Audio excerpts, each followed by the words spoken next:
Yazhi's real name is Sophia Swaruu, and it can be translated to Sophia Mary Swaruu Jr., as in Egyptian Meritatan translates as Mary and Tashuit to the younger or simply, junior. She is the 12th linear incarnation of the Swaruu line, as seen only from the point of view of which one of the Swaruu family was, or has been, around or on Earth. From that point of view I'm Swaruu 11, although I don't agree with using those numbers at all, because I can very well argue that Yazhi is 11 and I'm 12, because I'm the latest Swaruu to arrive here, and not Sophia. And honestly, I find using those numbers to be a bit degrading. Then she took the name Yazhi, from the Navajo, small or young, inspired in the Hollywood movie Lolita, she saw when she was like 7 or 8 years old. She briefly used Yazhi Ata, as in small wing, and then only Yazhi remained, so this is how she chose her own nickname. It is very difficult to know someone's age when not born on Earth, but using her DNA, physical maturity, a computer, and star maps as a reference, Yazhi's birth date was calculated to be on the 8th of March 2012, so today she soon will be 11 years old.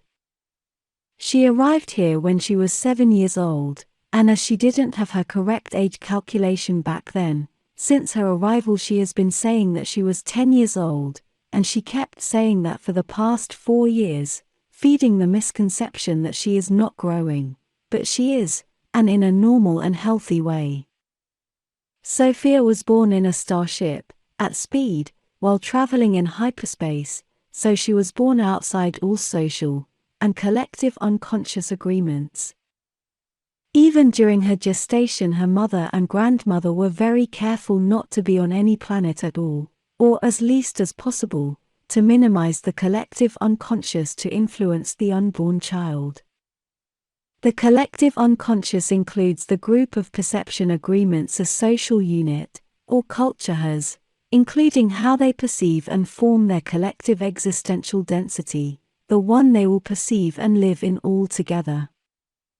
It includes the group of ideas that limit their existential experience within a pre-set frame of perceptual laws, of what is possible and what is not possible, and are passed on to each individual in the group first by telepathic influence or download when they are gestating in their mother's womb, and then when they are very young during their first 7 years of life, and by social interaction while living among the group. There is yet another factor that is the set of agreements a soul already carries within the ideas and concepts that form it, agreements of perception it carries from the experience it had during its past lifetimes. It is this last factor the one that is determinant to which society, culture, and family a soul would be vibrationally compatible, and that will determine where that soul will be born in its next lifetime. Everything you can think of and more, exists and is possible somewhere and in some density and its dimensions. It is only the limits of our own awareness and understanding what defines any concept or idea of a law, so there are no natural laws governing physics or anything at all, from the point of view of the original source, or from the point of view of any creature having an existential experience in a higher density. Each creature has their own set of perceptual agreements we could call existential laws depending on its spiritual level and awareness. There are no absolute laws and constants in the universe from the most expanded point of view, only agreements that may vary from culture to culture depending on their point of view. Sophia was born where there are no social density agreements, no collective unconscious and no artificially imposed limiting density concepts and factors, except for the ones her own mother and grandmother inescapably carry and pass on to her, although Sophia's mother was also born in the same isolation conditions as Sophia. This means Sophia has a very small or limited amount of perceptual agreements and laws governing her experience in physicality from an unconscious level, and most of them were acquired during her latest years living among the Taygetans, but it's safe to say that their influence in this aspect has been minimum. This explains why Sophia has special capacities that very few people have, but she is not alone. One of the most important things I'd like to explain today is one critical characteristic of Sophia everyone who knows her must understand, one aspect of her, from where most of her special capacities come from, and that misunderstanding has caused much skepticism, and that has formed resistance to her from many in the larger public. The veil of forgetfulness nearly everyone has, especially on Earth, is not working and has no influence on her. She entered her present physical incarnation remembering in full who she was before, and before that one as well.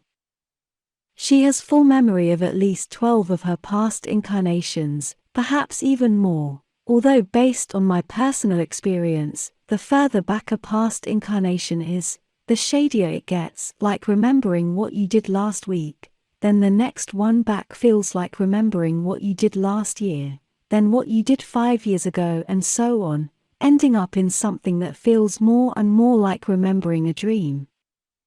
Sophia remembers most of those 12 as clearly as anyone would remember what they did yesterday.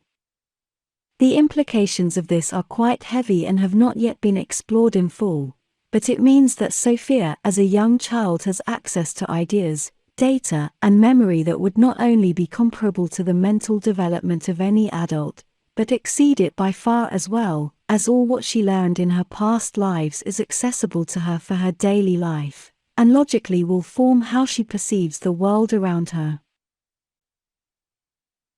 Everything we all have experienced and learned in our past lives is still with us all. It is what forms our present personality, and all the conditions and aspects of our lives. We never lose those basic experimental memories, and they are even written down in our very DNA using it as a crystalline hard drive. The difference with Sophia is that she has ready access to all that experience and information. She knows how each piece forms her, so she understands herself better than anyone else understands themselves.